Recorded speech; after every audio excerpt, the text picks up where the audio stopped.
Fernando Diniz pode sair do Fluminense rumo à seleção brasileira? O lobby por isso aumentou muito, principalmente na imprensa, depois do título carioca do Fluminense. Mas eu tenho duas notícias importantes sobre esse tema para trazer para vocês. Mário Bittencourt falou sobre o assunto. Mário Bittencourt deu o seu parecer, deu a sua posição sobre esse tema. A gente vai trazer nesse vídeo aqui. A gente vai falar um pouquinho também de Campeonato Carioca. Claro, tem algumas notícias importantes para trazer sobre o Cariocão, que o Fluminense é bicampeão, venceu mais uma vez o Flamengo na final. E a gente também vai ter que começar a virar a chave que quarta-feira, também conhecida como amanhã, tem Fluminense e Paysandu pela partida de ida da Copa do Brasil de 2023. A gente vai falar também sobre esse jogo nesse vídeo aqui. Então tem muito assunto para a gente debater, para a gente trazer aqui. Quero agradecer a sua audiência e, claro, convidar você a assistir esse vídeo aqui até o final, beleza? Vamos lá com a primeira notícia. A primeira notícia que eu quero falar é do Cariocão, tá? Fluminense campeão carioca, bicampeão carioca em cima do Flamengo. E hoje ontem, teve a cerimônia de premiação do Campeonato Carioca, melhores jogadores, enfim, essas coisas todas, tá? E, obviamente, o Fluminense muitíssimo bem representado.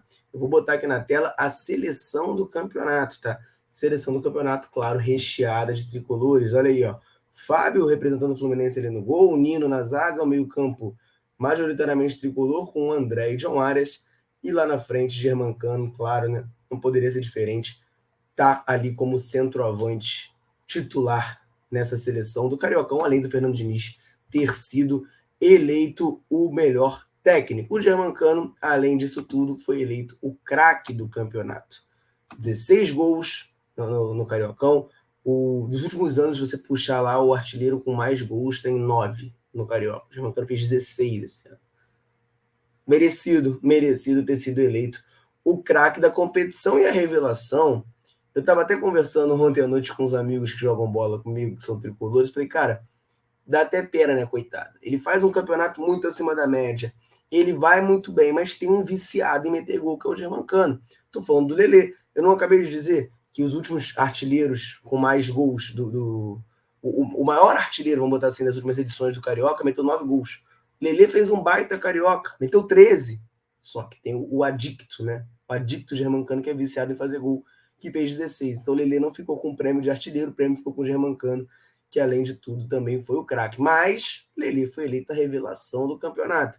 Foi talvez o principal destaque ali das equipes pequenas, né? Realmente a novidade, a revelação mesmo. Acho muito justo esse prêmio. O Lelê, que aparece aí como jogador do Volta Redonda, mas agora já é atleta do Fluminense, já até fez a sua estreia contra o Sporting Cristal lá no Peru. Acho muito justo, tá? Justíssimo o Lelê ser eleito a revelação, o Germancano ser eleito craque. Poderia ser o John Arias, mas acho que o Germancano ser eleito craque, não vejo problema nenhum também, tá? Fluminense muitíssimo bem representado nessa lista, nessa seleção do Cariocão de 2023. Repito, Fluminense bicampeão carioca, tá? Que delícia é ser campeão, que delícia é bater no Flamengo na final. Tá certo, galera? Ó, tá aí então, seleção do Campeonato Carioca na tela, Fluminense muitíssimo bem representado, e agora a gente tem que virar a chave. Tem que falar de Copa do Brasil. Mas antes de falar de Copa do Brasil, queria aproveitar aqui para mandar um abraço para a galera que acompanha a Central, que comentou nos últimos vídeos aí pedindo para mandar um abraço. Estou aqui com uma listinha de nomes para mandar um abraço para o José Nascimento, lá de Imperatriz, um abraço para o Manuel, de Mossoró, lá no Rio Grande do Norte, para o Luiz Valdo, lá de Cataguases, em Minas Gerais, para o Carlos Alberto, de Areia Branca, no Rio Grande do Norte, para o Renato Fernandes, lá de Itaguaí, para o Eider Neves, de Manaus, e para o Paulo, de Cabo Frio. Um abraço, galera, que está sempre aí acompanhando a Central. Você, né, querendo que a gente mande um abraço também, só comentar aí no vídeo o seu nome e o lugar de onde você fala, que a gente tenta aqui mandar um alô para você nos vídeos. Beleza, galera? Agora virando a chave, vamos falar de Copa do Brasil? Vamos falar de Copa do Brasil, porque amanhã tem a estreia do Fluminense nessa competição. O Fluminense atuará contra o Paysandu. O primeiro jogo aqui no Rio, o segundo jogo vai ser lá em Belém do Pará. A gente precisa fazer um bom resultado nessa primeira partida para encaminhar a nossa classificação, claro.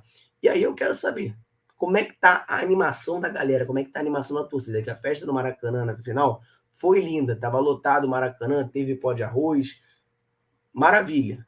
E para a Copa do Brasil, como é que tá? Teve parcial de ingressos, tá? Sendo revelada ao longo dessa segunda-feira, tá? Pelo Marcelo Neves, jornalista lá do Globo, que já mandou avisar, tá? Ele agora entrou de férias, não adianta perguntar parcial depois dessa para ele, não.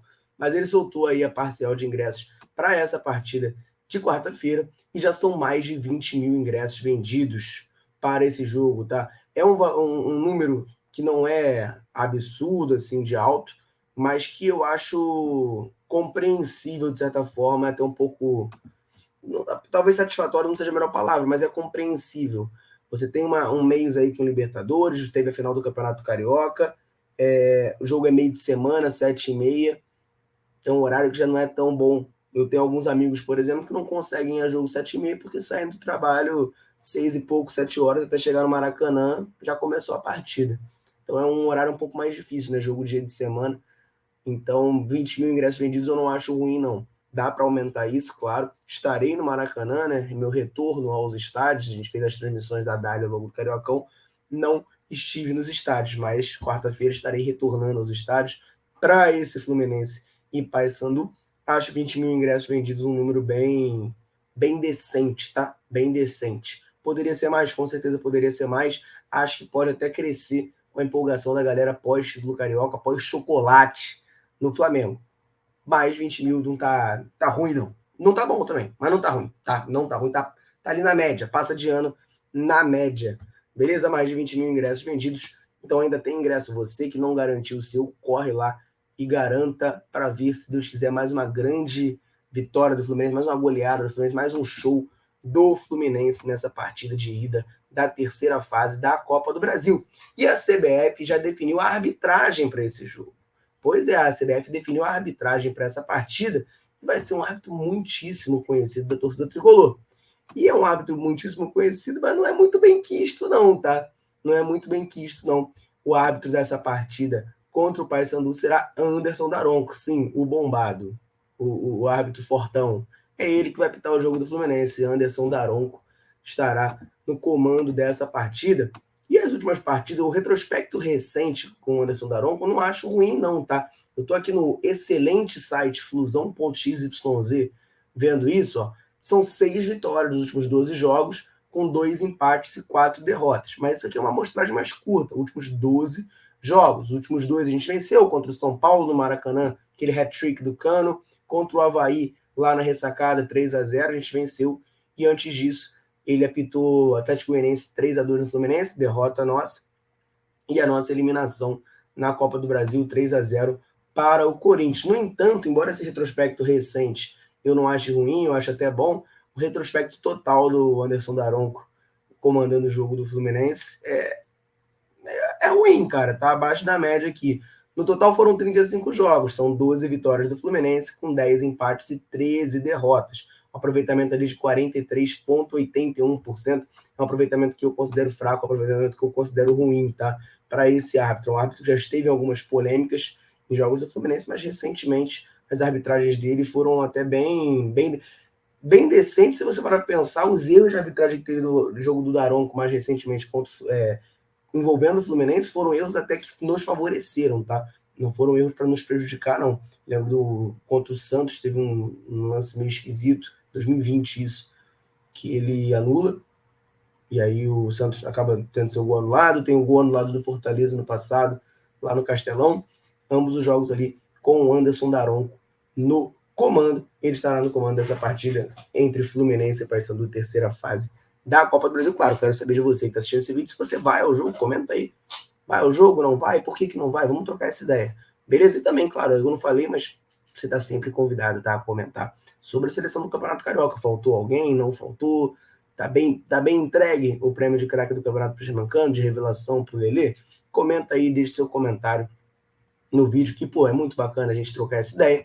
E, claro, nos ajuda muito a seguir crescendo. Também, já que eu estou falando disso, de ajudar a gente a seguir crescendo e tal, vou aproveitar o vídeo para pedir o like. Você que está assistindo aqui até aqui o vídeo, está aqui sempre ficando bem informado com a notícia do Fluminense, senta o dedo nesse like aí. Aqui embaixo do vídeo tem um botãozinho do joia. Clica lá, dá essa força para a gente. É uma métrica que o YouTube valoriza muito, que é o like. Você, pô, com um cliquezinho ali de graça, você ajuda muito o nosso canal a seguir crescendo, tá certo? Última notícia, mas não menos importante nesse vídeo aqui, é sobre Fernando Diniz, gente. E aí? Eu tô até com a camisa, né? Que era a camisa do Fernando Diniz de 2019, agora que eu me toquei nisso. E aí, gente? Fernando Diniz já meteu o pé no Fluminense? Ele vai pra seleção brasileira? O que tá acontecendo? O que tá acontecendo? Vamos lá, vamos por partes, tá? Tem um burburinho, um zoom muito grande quanto a isso. Muita gente importante na mídia começando a pedir o Diniz na seleção brasileira, encantados com o trabalho que ele fez no Fluminense, claro. Depois do chocolate aplicado no Flamengo nesse último domingo, na final do Campeonato Carioca, o nome do homem tá cada vez com mais moral. Tá cada vez com mais moral na CBF. A galera tá querendo ele por lá. Vamos lá, qual é a posição da CBF quanto a isso, tá? Vai buscar o Fernando Diniz? O Fernando Diniz vai ser o treinador da seleção brasileira? Então, o Renato Maurício Prado, jornalista, traz informação sobre qual é a ideia da CBF, tá? Nesse quesito. Segundo ele, a CBF quer o Ancelotti, tá? O Ancelotti é o número 1 da CBF. Ele é o número 1, é quem a CBF quer. Mas, se o Ancelotti não aceitar, se o Ancelotti não quiser vir para a seleção brasileira, o número 2, a próxima tentativa da seleção será o Jorge Jesus, tá? Muito burburinho do nosso rival, ainda mais depois da crise que a gente implantou lá com essa goleada, de que o Vitor Pereira sairia, e aí a galera tá pedindo o retorno do Jorge Jesus, mas segundo o Renato Maurício Prado, Jorge Jesus é o nome, é o plano B da CBF. Se o Ancelotti não rolar, ele vai querer, a CBF vai querer o Jorge Jesus, tá? Não é o Fernando Diniz está um pouquinho longe nessa lista, tá? De ordem de prioridade para assumir a seleção brasileira. Mas, pô, e se a informação do Renato Maurício Prado estiver errada e eles vierem atrás do Fernando Diniz, gente? O que vai acontecer? Olha, o Mário Bittencourt se pronunciou. Ele estava lá no Donos da Bola nessa segunda-feira, também conhecida como ontem, dia 10, e ele falou sobre isso, né? Perguntaram sobre essa possibilidade, e o Mário Bittencourt respondeu o seguinte, eu vou abrir aspas aqui, tá? O Fluminense não libera ele em hipótese alguma. A gente tem um projeto de 2 anos desenhado com ele e vamos trabalhar para que o Fernando siga com a gente. Mas aí seria uma opção dele, se ele quiser, em conjunto com a seleção, pagar a multa contratual, uma multa alta, em algum. Uma multa. Não, eu errei a entonação para nós ler. Uma multa alta. Ele fala que a multa é alta. Depois ele completa. Em momento algum ele foi procurado. Sendo bem sincero com vocês, ele nunca foi procurado em nenhum momento. Tudo que foi falado foi da imprensa. Eu sou amante da seleção brasileira. Sou um apaixonado pela seleção de futebol brasileiro. Mas antes de ser brasileiro, eu sou fluminense. E não há nenhuma chance de liberarmos o Fernando Diniz. Então, o Mário Pico já fala para o tricolor. Quem gosta do Diniz, fica tranquilo que mesmo que a CBF venha, não vamos liberar. Eles vão ter que desembolsar a grana para tirar o treinador do Fluminense. Acho que a postura do Mário é correta, ainda mais se ele tem a convicção que o Fernando Diniz é o nome ideal para o Fluminense. E eu, depois do título carioca, eu já deixei claro isso nas lives, tá? Fernando Diniz, até quarta-feira a bola rolar contra o Paysandu, não sou eu para fazer nenhuma crítica a ele. Nenhuma crítica. Então, o Mário Bittencourt tem a convicção de que ele é o treinador ideal para o Fluminense, não tem que liberar mesmo. Não tem que liberar mesmo. Perfeita postura do presidente do Fluminense. Mas o que a gente sabe, né, as informações que rolam aí, é que parece que ele não é o principal nome, não está sendo cogitado na CBF. Bom para o Fluminense, né, que está querendo manter o treinador por aqui. Tá certo, galera? Essas eram as notícias que eu queria trazer nesse vídeo aqui. Deixe seu comentário aí, não esquece do like. E eu vou ficando por aqui. Não vamos ter Central Matinal hoje de manhã. Postei lá na aba de comunidades aqui do canal, porque vai ter uma manutençãozinha da Light aqui, na região onde eu moro, vai ficar sem luz. Então eu vou fazer uma live, para a gente não ficar sem live, no dia eu vou fazer uma live às 6 da tarde, tá? Então já fica aqui o convite, você, assim que esse vídeo acabar, você ser redirecionado lá, para deixar o seu like, ativar o lembrete, mas estou dando essa prestação de contas Central Matinal, que a gente faz todo dia útil, né? Todo dia útil, segunda a sexta, às 10 da manhã, não haverá em caráter excepcional nessa terça-feira, dia 11 de abril. Tá certo, galera? Vou ficando por aqui, um abraço, olha seus tricolores, tamo junto.